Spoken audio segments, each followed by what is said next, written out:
আসসালামু আলাইকুম। আজকের ভিডিওতে আমরা আলোচনা করার চেষ্টা করব এইচএসসি পরীক্ষা ২০২৫-এর কৃষি শিক্ষা দ্বিতীয় পত্রের প্রশ্নের সমাধান সকল বোর্ড। তাই ভিডিওটি না টেনে সম্পূর্ণ দেখতে থাকুন। আর আপনি যদি আমাদের চ্যানেলে নতুন হয়ে থাকেন, প্রতিদিন সকল বিষয়ে প্রশ্নের সমাধান এবং সাজেশন পেতে আমাদের চ্যানেলটি অবশ্যই সাবস্ক্রাইব করে রাখবেন।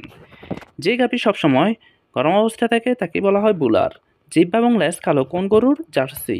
গবাদি পশুর আঁশ জাতীয় খাদ্য হচ্ছে ১ ও ২ খড়, ভুসি। দুধ বাড়ানোর জন্য মোমিন সাহেবকে কী করতে হবে? সঠিক যত্ন এবং পরিচর্যা করতে হবে। মোমিন সাহেব তার গাভীকে খাবার খাওয়াবেন টাটকা, বিশুদ্ধ এবং সুষম।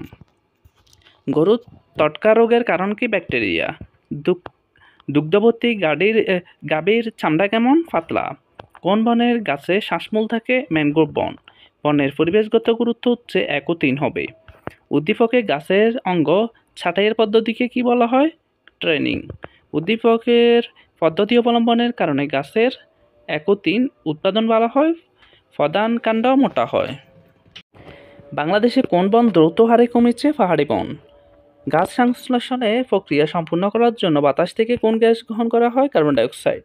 কোনটি রাজপুঁটি মাছের বৈশিষ্ট্য? দেহ রূপালী বর্ণের। মাছের শতকরা কত ভাগ প্রোটিন আছে? ১৫ থেকে ২৫। চাষ উপযোগী মাছের বৈশিষ্ট্য হচ্ছে ১ ও ৩, খুব তাড়াতাড়ি বাড়তে পারে, রোগ প্রতিরোধী হবে। জব্বার সাহেবের পুকুরে কোন রোগের প্রাদুর্ভাব হয়েছে? ড্রপসি রোগ। জব্বার সাহেবের পুকুরে মাছের চিকিৎসা হলো ১ ও ২।